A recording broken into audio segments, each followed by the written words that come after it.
Lo dijo en la primera hora.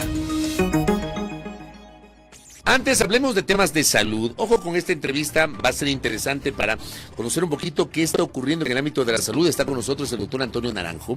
Él es el ministro de Salud Pública. Ministro, ¿cómo le va? Bienvenido. Muy buenos días, Andrea, Fabricio, un gusto estar aquí. ¿Cómo está, ministro? ¿Cómo empieza el año el sector salud? Con grandes desafíos, como siempre, es un sector muy sensible, con grandes necesidades, con el deseo de ir cambiando poco a poco esto que ha sido un problema muy serio para el país, y hemos caminado el último semestre en buenos pasos y creemos que lo vamos a poder continuar. Usted decía que el sistema de salud estaba cuando ingresó, ¿no? Que estaba como un paciente con un diagnóstico grave. ¿Cómo lo encuentra ahora? Mejorcito. Digamos que no se ha superado su problema. ¿En qué términos está mejorcito? Yo diría que hay cosas muy importantes, como por ejemplo el tema de abastecimiento de medicamentos, que es un síntoma, si seguimos con la metáfora, es un síntoma positivo. Vemos que el tema de los equipos médicos han sido rehabilitados en su gran mayoría. Antes de hablar de los equipos, para ir desmenuzando lo que está enseñando, abastecimiento de medicamentos. ¿Hay medicamentos en los hospitales? Hay medicamentos en los hospitales, seguro, yo sé, y he visto también con preocupación notas de pacientes, de testimonios de pacientes. Todos los días llegan notas y llegan alertas, ministro, aquí me llegan a mí, le llegan a otros medios de comunicación, de que no hay medicinas en los hospitales. No es así, yo creo que no se puede radicalizar el asunto. Existen, el porcentaje global del país está sobre el 80%, sí hay ciertos sectores, específicamente en la zona 8, en el Guayas, donde hay mayor problemas de desabastecimiento, pero justamente el trabajo ha sido tratar de solucionarlo adecuadamente. También hay que diferenciar ciertos medicamentos, como por ejemplo los antihipertensivos o los antidiabéticos, en donde también el proveedor tiene que solucionar los problemas que le corresponden. ¿Qué ocurre ahora entonces? Ahora sí pasemos a lo que usted decía, los equipos médicos. En eso hemos tenido una gestión que la consideraría positiva. Hemos logrado rehabilitar 15 tomógrafos, se compraron 8 nuevos tomógrafos, 2 nuevos resonadores que ya están en funcionamiento. Se ha garantizado que existe el suficiente mantenimiento de estos equipos, porque uno de los problemas no es la compra, sino el mantenerlos a través del tiempo. Eso se ha hecho, se han 1.900 camas, 21 colposcopios. ¿Y en porcentaje etcétera? ¿Cuánto se rehabilitó? Porque teníamos entendido, hubo un decreto en junio del año pasado en donde se dijo que se tenía que hacer en 90 días el 100% de los equipos y si no... En el caso de los tomógrafos eran 19 tomógrafos, 15 se rehabilitaron, 4 fueron dados de baja porque realmente ya no funcionaban. Entonces sí se consiguieron los objetivos previstos. ¿El 100% se consiguió en 90 días? Sí, sobre el 90%. Habrá algún equipo que todavía está en proceso de rehabilitación, pero todos ellos se han adquirido ya las piezas, los repuestos para seguirlos componiendo. Pero mire, por ejemplo, acá algunos mensajes de interacción que tengo con la audiencia. Arturo Gaicedo dice, no hay reactivos para hacer exámenes. Por acá recibo otro mensaje y me dicen, no hay ni antibióticos, no hay frascos para muestras de sangre. ¿Qué les responde usted a los oyentes que plantean esto? Yo les diría que necesitamos identificar exactamente en qué unidades está sucediendo esto, porque también nosotros estamos viviendo una corriente de desinformación. Hace poco nosotros teníamos una nota en la cual se decía una paciente fuera de un hospital que es una paciente con lupus que no tenía tratamiento, investigamos y la paciente no existía, no había en el registro del Ministerio de Salud esa paciente, si era una paciente inventada, deliberadamente. Ministro, ¿qué ocurre con la deuda que ya han dicho las dializadoras que aumenta ya en 180 millones de dólares? Ellos han dicho que sí se les ha pagado alrededor de 62 millones de dólares en el 2024, pero que se les quedó debiendo 88 millones y aparte ellos necesitan 150 millones de dólares anuales para funcionar correctamente. ¿Qué ocurre con aquello? Hemos conversado reiteradamente, el tema de las dializadoras es un problema real. Existe una deuda, nosotros la recibimos con 140 millones de dólares y hemos pagado mensualmente a partir del mes de julio lo que representa un mes de producción, es decir, más o menos 13 millones de dólares. Hemos llegado a una cifra cercana de los 100 millones, efectivamente en el mes de diciembre, por temas de cambio de año y de la cantidad de procesos que se tuvieron que cumplir. Los pagos de dializadoras se están haciendo, no solo de la dializadora, sino varios de los prestadores, en el mes de enero también.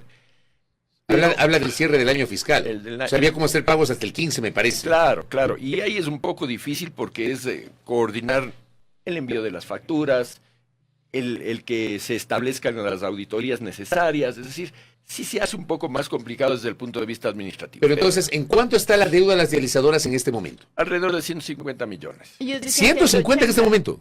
Ellos dicen 180. Sí. Usted Sí, no, a ver, las cifras que manejan las realizadoras tampoco son completamente exactas. Nosotros tenemos que honrar las deudas, evidentemente, y eso es una cosa que la reconocemos, pero tienen que tomar en cuenta que tienen que ser procesos auditados.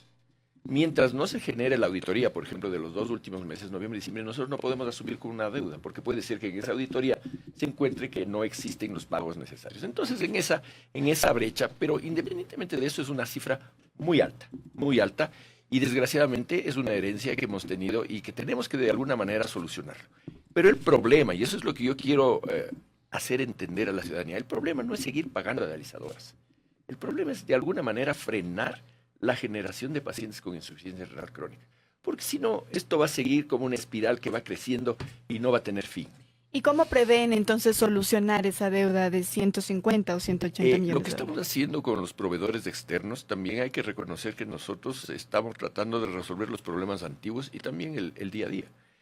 En este sentido, se están haciendo planes de pagos para los diferentes proveedores. Ayer, por ejemplo, se ha conversado con Solca Guayaquil, se ha arreglado con Solca Cuenca, tenemos un plan de reuniones con la Junta de Beneficencia de Guayaquil y con otros proveedores externos. Hoy día tengo reunión con la Asociación de Hospitales y Clínicas Privadas del Ecuador. Es decir, estamos preocupados de este problema y debemos prever para que en el año 2025 no soportemos las mismas dificultades del año anterior. Pero ¿no será que el anuncio inicial sobre el tema del pago de Solca fue un anuncio demasiado general que levantó expectativas porque luego aparecieron varios núcleos de Solca a decir, no, eso no es cierto, no nos han pagado?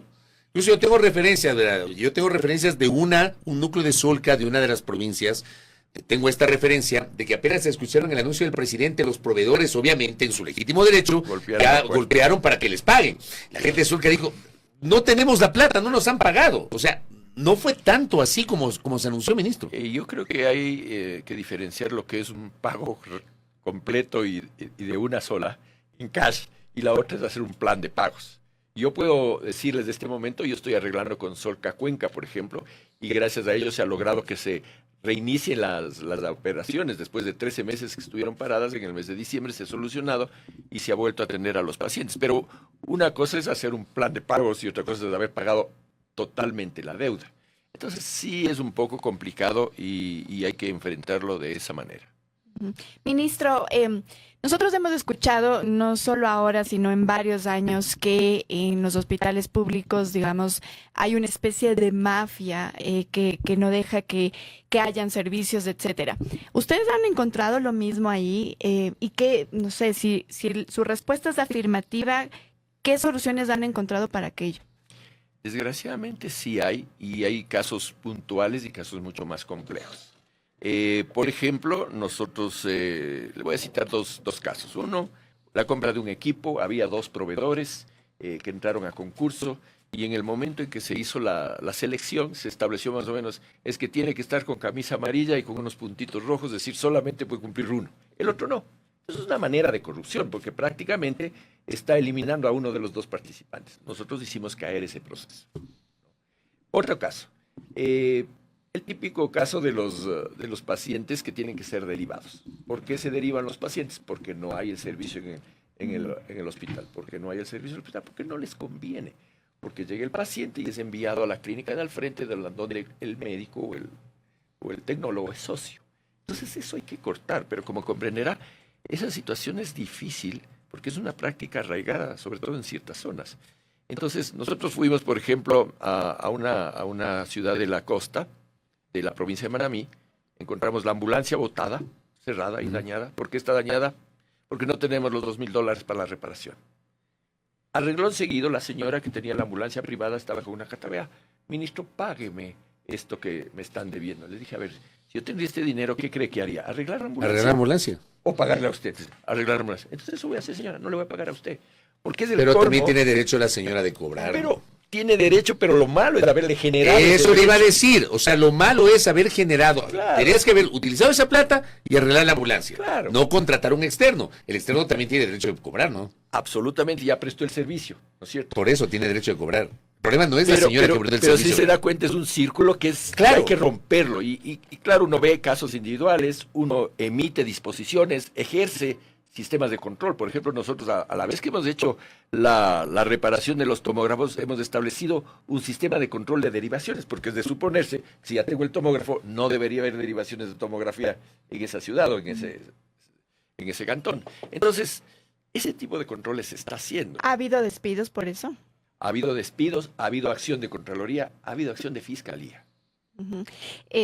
No sé si tienes en Sí, tengo una enorme interacción con el ministro de Salud. Yo sabía que recibiendo al ministro aquí en nuestra mesa de trabajo, mucha gente iba a escribir. Le voy a leer algunos mensajes, ministro, porque sí es bueno que usted conozca el sentir de nuestra audiencia. Por ejemplo, acá Lucrecia, que es un oyente que siempre nos acompaña, dice: doctor Naranjo, usted dijo en este espacio que las medicinas estaban cubiertas en un 80% y eso es mentira, tuve que comprar paracetamol para un paciente. Por acá Edith Escobar dice: soy jubilada, acudo a mis citas médicas y no hay medicamentos, incluso tengo una derivación desde hace 3 meses y no me dan respuesta. Por acá nos dice Giovanni: pregúntele al ministro por qué en el hospital Eugenio Espejo no hay grapas para una cirugía de estómago, tampoco medicamentos para el Helicobacter. Por acá también Ivonne Chiriboga, tomografías, 2 años de espera. Estoy tratando de leer algunos de los mensajes, no se me resientan algunos que no voy a poder leer todos, porque si no se me acaba el tiempo del noticiero, ni siquiera de la entrevista. Pero ese es el sentir de mucha gente, ministro. O sea, yo no creo que la gente se invente estas cosas. Yo creo que hay que ir diferenciando las cosas, ¿no? La primera observación es que cuando habla de una persona que es jubilada, debemos diferenciar lo que es el sistema de salud del Ministerio de Salud Pública y del IES, porque aunque somos parte de la red pública, somos 2 entidades que funcionan de manera autónoma. En segundo lugar, claro, pueden haber equipos como las grapas que son específicos para ciertos tipos de procedimientos. Lo que no es tolerable es que falte acetaminofén o paracetamol, que es lo mismo, o que no haya tratamiento para el Helicobacter, porque son situaciones de atención primaria y que nosotros realmente no concebimos que esto esté faltando, ¿no? ¿Pero por qué falta? No debería faltar, es que no debería faltar. Pero una cosa es que no debería, que es el ideal, pero acá la gente nos dice que falta. Esto es una gestión que tiene que resolverlo individualmente cada uno de los hospitales, porque si yo no compro paracetamol, que el paracetamol es como el símbolo de ya lo último que no podría faltar. Si no compro paracetamol, es una gestión del gerente de ese hospital o del director del Pero ¿cómo hospital. hace el Ministerio de Salud Pública, que es el ente rector, digamos, para poder vigilar que eso se esté cumpliendo? A través de 2 mecanismos. El primero, nosotros tenemos un sistema en línea que nos establece exactamente los porcentajes y la provisión de cada una de las unidades, de las 1.960 unidades de atención ambulatoria y también de los hospitales. Claro, esto pasa filtros. El primero es el gerente del hospital, el segundo es el director zonal, luego viene al viceministerio que corresponde y finalmente al ministerio. Pero yo he tenido la prolijidad de reunirme todos los días martes en la mañana para revisar justamente que esto se esté cumpliendo. Probablemente no se lo está haciendo en varios casos. La gente también, quien escribe, y con razón lo hace, que no ha recibido el servicio, porque habrá gente que sí lo ha recibido. Es probable. Acá me preguntan, ¿qué pasa con los centros de salud? ¿Cuántos hay a nivel nacional? Son un ejemplo, me dice el oyente. En el corazón de Quito, el centro de salud de Cumbayá, que está en plena vía, se cae a pedazos. Estaba en el presupuesto de la rehabilitación y no lo hicieron. ¿Tiene alguna referencia sobre los centros de salud, ministro Naranjo? 1960 centros de salud en todo el país. Tengo la satisfacción de decir que en Quito hemos rehabilitado varios centros. Por ejemplo, lo hicimos en La Ermita, lo hicimos en Toquiuco Alto, lo hicimos en El Panecillo, en un sitio emblemático. Es decir, le estoy citando 4 centros ubicados en el corazón del centro de Quito. Definitivamente se ha ido rehabilitando muchos centros de salud del país, no solamente de la ciudad, pero le quiero mencionar que hemos ido justamente a las zonas más deprimidas o más conflictivas de la ciudad. Yo les invitaría a que vayan ustedes o vean por lo menos las fotografías del centro de Toquiuco y vean el orgullo que significa para un sistema de salud tener un centro de salud de esa categoría. Ministro, hay varias personas que nos están preguntando sobre el tema del hospital de Alausí. ¿Qué ocurre? ¿En qué estado se encuentra aquello? El hospital de Alausí probablemente es uno de los más grandes conflictos que tenemos nosotros y no generados por esta administración. Se licitó a un concurso, existe la partida presupuestaria para la construcción, alrededor de 26 millones de dólares. Fue adjudicado a un consorcio para su construcción. Sin embargo, parte de la ciudadanía cuestionó el hecho de la idoneidad del proceso. Nosotros recibimos esta alerta. El proceso contractual. ¿Ya? Recibimos este proceso, lo hemos analizado desde el punto de vista jurídico, técnico. Técnico no tiene problema. ¿Ese proceso fue contratado por su antecesor, por el gobierno del presidente Lasso? Este fue contratado el 23 de noviembre del año 2023, es decir, en el cambio de gobierno. O sea, por el doctor Ruales. Sí, pero le tocó firmar al doctor, o no firmar al doctor Encalada, porque finalmente el doctor Encalada no firma. Entonces se ha venido dando, y el día de hoy, a las 11 de la mañana, tenemos una reunión con el alcalde de Alausí y la Junta Ciudadana para buscar la viabilidad, porque lo que todo el mundo está de acuerdo es que Alausí necesita un hospital, y ese es mi propósito. Pero no quiero tampoco que mi gestión se empañe al creer que existen intereses de favorecer a uno u otro grupo. Pero en Alausí hay dos bandos muy fuertemente divididos en la población, y eso se transmite a todas las gestiones que se pueden. Pero al final la autoridad tiene que tomar una decisión. Al final la autoridad tiene que... Más allá de los bandos que puede haber entre la población. Así es. Hay temas jurídicos complejos que tienen que ser resueltos, ¿no? Y que rebasan un poco también mi conocimiento, porque yo soy un médico. ¿Qué planes hay entonces de ahí para resolver ese problema? Esto ya ha sido sometido a varias instancias, está en manos del personal jurídico del ministerio, porque esto le corresponde al director del hospital. Pero como comprenderán, al director del hospital de Alausí ya le está rebasando pues su capacidad es un médico. Entonces se acude al personal jurídico. Esta reunión que tenemos justamente con el alcalde y la Junta Cívica es para exponerles la situación actual. También hemos puesto el conocimiento de la Secretaría Jurídica de la Presidencia para que nos dé líneas. La Contraloría tiene que pronunciarse en relación a la idoneidad del proceso. ¿Pero cuánto tiempo puede tomar esto? Mire, yo creí que ya estaba esto listo. Creímos que el 13 de noviembre, me acuerdo exactamente la fecha, fiestas de Alausí, reunidos en Alausí, nosotros queríamos dar la noticia de que esto iba a ir. Pero desgraciadamente no lo pudimos hacer. No hay una fecha entonces. No hay una fecha. Y Fabricio entenderá de que habiendo un deseo, pero irrestricto de cumplir con la ley y ser transparentes, no vamos a poder acelerar si es que hay dudas. Ministro, en medio de toda esta situación, ¿cómo está la parte epidemiológica? Hace pocas semanas tuvimos una alerta, incluso por ahí yo le recomendé, con Andrea conversamos con un especialista acá, creo que era con el doctor Simancas, sí, a propósito de la alerta de este nuevo virus que apareció en China, que por acá alguna gente dijo que iba a ser peor que el COVID, etcétera. Obviamente los especialistas aparecieron para explicar de qué se trata. Pero a partir de esto, obviamente, se generan algunas preocupaciones sobre la parte epidemiológica. Se ha aclarado, obviamente, el tema del virus de China. ¿Qué pasa con el dengue? ¿Cómo está el país a nivel epidemiológico el día de hoy, ministro Naranjo? Tiene monitorizadas varias de sus acciones, tiene encaminadas a solucionar los problemas que son típicamente estacionarios, como por ejemplo el tema de dengue, que ya empieza a fluir. Hay una noticia en la provincia de Napo de casos que van aumentando. Tenemos la evidencia de que van a haber casos de infecciones respiratorias en aumento, una de ellas influenza. Por eso, desde el mes de noviembre se inició la campaña de vacunación en previsión, porque por eso les digo, no solamente hay que transmitir las malas cosas, ¿no es cierto? Antes de que empiece el problema estacionario de enfermedades respiratorias, pues se hizo esa campaña y se está cumpliendo esa campaña.